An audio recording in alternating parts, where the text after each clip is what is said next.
Hey, I'm Meggie Kay. So in my last video, I did the 3 best things about being an ALT, and like I said there, I would be making a counter video about the 3 worst things. So this is it. This is the 3 worst things about being an ALT. Let's go. Number 1 is that you don't really get to implement your ideas or kind of do any of the things that you would like to do for class or that you think might be good for class because you are in fact an assistant language teacher. So you assist what the JTEs want to do. Sometimes this can be a really good thing because if you have lots of schools like I do, you're not at the school every day and therefore you don't know what the kids are doing every day and you don't know where they're at. Therefore you can't really plan or do things that you would want to do because you don't know in advance what you're gonna do that day. I do have meetings with my elementary schools before I go there because I'm only there once a month. So I meet with those teachers and that's the most I can get in is if I have a really good idea. They come to me with this idea, but if I have a better one or I'm like, I think this would work better, I can slide that in and I have, a couple of days to prepare for that. Now for my junior high schools, I don't get that luxury of meetings. I am there more often, typically at least once a week. I'm at the junior high schools, but for those, I really don't get any kind of control over the classroom. If the JTE has an idea, if they have the idea that involves me really directly and really personally and they want my something or other, they will email me and be like, can you bring this in, or do you have this? I'd like to do that, blah, blah, blah. They'll email me about it because I'm not at the school to talk in person. And we can sort that out before class. Now, at my one school, the teachers are really great, and even though I don't get to put in my own ideas into the classroom, I feel like they use me really well, where at this school, most of my time is spent in one-on-one conversations or speaking tests, stuff like that. That's most of my time at this school, which is kind of the specialty of the ALT and having the native speaker is that we can have one-on-one conversations with the students while you're doing something else in the class with the class as a whole. So I have one school that is super great, and even though I walk in not knowing what I'm gonna do for the day or what classes I will have, they have a note for me on my desk with my classes listed for the day, and then each teacher at some point before the class will come up to me with, a little brief outline of what the class is and any handouts or lists or notes or whatever that I might need for the class. So that's good. Meanwhile, my other school is the complete opposite and looks really on top of their shit on paper because they give me a schedule and the week, the couple of weeks, and all the English classes for the days I'm there, and then they'll highlight the ones I should go to. But I have realized that this is all completely arbitrary and nobody puts any thought into what classes I go to because I walked into classes and they're like, oh, Megan, you're here today. Yep, according to my schedule, I should be in this class. Should I not be? Do you need me? And there have been times where I have been in a class and have done nothing.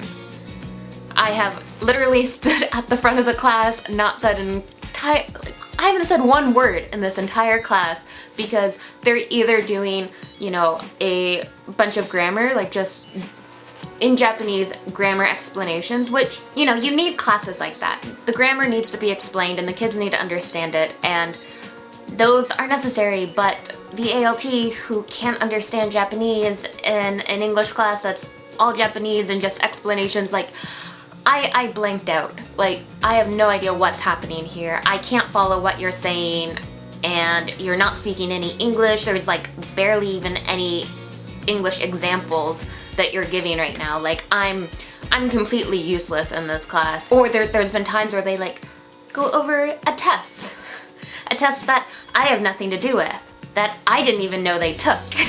And I'm like, why am I in this classroom right now? We don't get to implement our own ideas, but you gotta at least know how to use the ALTs.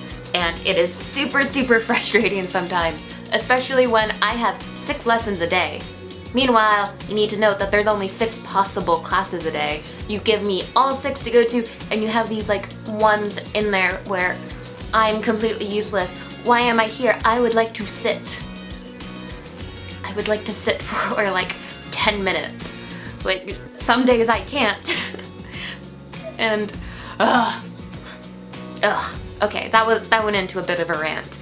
But yeah, you don't really get to implement your ideas, which is frustrating at times, especially when teachers don't know how to use an ALT the best way possible. You know what I mean? Number 2 is downtime. Now this is specifically for like the downtime during the breaks where there are no lessons and no classes and school's kind of out, but you as an ALT still have to work. Personally, I find this worse in the spring vacation over the summer vacation because even though summer vacation is longer, I have other things to do within summer vacation because my kids have their English speech contest in early September. So throughout August, I am either editing speeches or practicing with the students. So even though that doesn't take up a whole day's work, it's something to kind of break it up and do something different and keep it going. So it's not so bad in summer for me. Though the spring vacation was super, super tedious because that's when the school year ends and the new one begins. There's 2 weeks there where I was basically just sitting at my BOE. I took 2 days of vacation to go to Osaka, but the rest of the time I was sitting at a desk in my BOE, studying some Japanese, trying not to fall asleep, like I'm trying to figure out what I can do.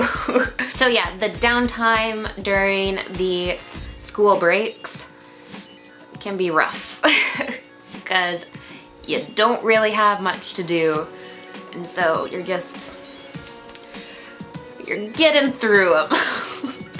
So the third and final thing is that you are always the last to know about anything. And part of this, I feel, is because we tend to switch schools, or at least like, I don't know, any ALTs out there who only have one school, like let me know what you think about this. But personally, I think it's because we switch schools. I have multiple schools. I'm not at the same school every day, so you know, sometimes things just get missed because I'm not at the school on that particular day. But there's also things where I'm like, the entire staff room clears out. I wasn't told anything. And then I hear like drums out on the yard and the entire school is practicing for sports day. All of the teachers are out there. Like that's the only thing happening in this entire school and nobody told me because you know what? I would like to watch the kids practice for sports day, but nobody told me. Am I allowed to go out there? Is that cool if I like go out and watch with everyone else? Like, it would have been nice to know.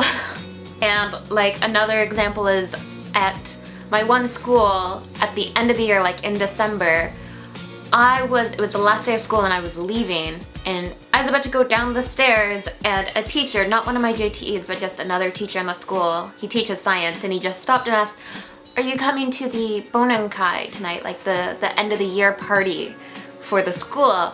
And I'm like, I had the excuse that I had already agreed to go to the party for my other school, so I just kind of said that and let it go. But really, this was the first time anyone in this entire school said anything to me about a party, like an end of the year party. And I know all the schools have it, but I figured, you know, it might be on different days or at different times. And you know, if I'm invited, if they want me to come, they would tell me, whether that's in person or if there's like a note that they'll put on my desk because I'm not there on that particular day, something like that would happen.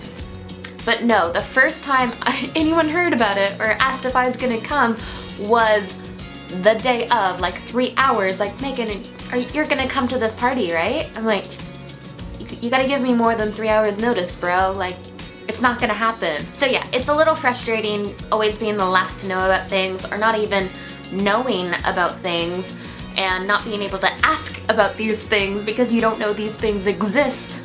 And it can kind of make you feel a little left out, but you know, it is what it is, and yes, you gotta deal with it. So yeah, those were the 3 worst things about being an ALT, at least in my opinion, in my experience. These are the things that frustrate me at work, and like I said in my last video, there's good things, there's bad things, and you kind of have to take the good with the bad, and for me, I feel like the good outweigh the bad, and I enjoy my job more than I get frustrated by it.